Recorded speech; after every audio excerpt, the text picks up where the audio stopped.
تمام مسلمانوں نے، شیعہ سنی نے، سب نے لکھا ہے کہ جب جناب فاطمہ بنت اسد سلام اللہ علیہا مادر امیر المؤمنین کا انتقال ہوا، جب انتقال ہوا جناب امیر علیہ السلام کی والدہ کا، تو آپ روتے ہوئے آئے جناب رسالت میں آپ کے پاس، کہا یا رسول اللہ میری ماں کا انتقال ہو گیا۔ تو جناب رسول خدا نے کہا یا علی یہ مت کہیے آپ کی ماں کا انتقال ہوا، یہ کہیے یا رسول اللہ آپ کی ماں کا انتقال ہوا۔ کہا امی بعد امی، میری ماں کے بعد وہ میری ماں تھی، انہوں نے مجھے پالا تھا۔ آپ آئے تشریف لائے، کہا کہ جب وہ خواتین جو غسل دے رہی تھے، کہا کہ کفن کی باری آئے تو میں اپنی ابا دوں گا، میں نے چچی سے وعدہ کیا تھا کہ میں ضامن ہوں آپ کے لیے، حجاب کا بھی روز قیامت اور قبر کا بھی میں ضامن ہوں۔ تو آپ نے اپنی ابا اتاری، کہا کہ جب کفن دو تو میری ابا اڑھا دینا میری چچی کو۔ اس کے بعد جنازہ خود پڑھایا۔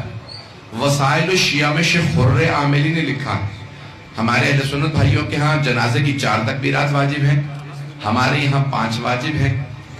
رسول خدا نے جناب جعفر طیار کی 40 تکبیرات پڑھی، میں جو پڑھ رہا ہوں ذمہ داری سے پڑھ رہا ہوں۔ رسول اسلام نے جناب جعفر طیار کی 40 تکبیرات پڑھی، جناب امیر المومنین یعنی علی بن ابی طالب کے بڑے بھائی ہیں، جناب فاطمہ بنت اسد کے بیٹے، مولا سے 10 سال بڑے ہیں، ان کی 40 تکبیرات پڑھی۔ لیکن جناب حمزہ اور جناب فاطمہ بنت اسد کی 70 تکبیرات پڑھی دونوں کی۔ اب سوچئے 70 تکبیرات رسول اسلام نے پڑھی، اور پھر ایک مرتبہ کہا جب جنت البقیع میں لے کے آئے، کہا رک جاؤ، چچی کو قبر میں خود اتاروں گا۔ خود پیغمبر اسلام اترے قبر مبارک کے اندر، کہا رک جاؤ، پہلے میں قبر سے کہہ دوں کہ خبردار میری چچی کو اذیت نہ کرے۔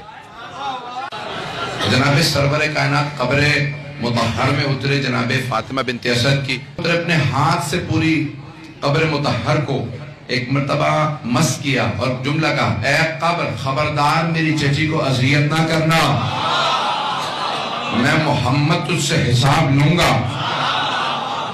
ایک مرتبہ جملہ کہا، یعنی اس کا مطلب ہے مقام بتا رہے ہیں میری چچی کا مقام کیا۔ کہا لائیے علی مجھے جسد دے دیجیے، قبر مطہر کے اندر رکھا، باہر نکلے، قبر کو بند کر دیا۔ توجہ ہے میرے ساتھ؟ قبر کو بند کرنے کے بعد میں کہتا ہوں کیا مقام ہے اس بی بی کا؟ سرحان رسول خدا بیٹھے، پائنتھی میں علی مرتضیٰ بیٹھے، تو قبر کے 2 کونوں پہ دونوں سب سید المرسلین اور سید الاولیاء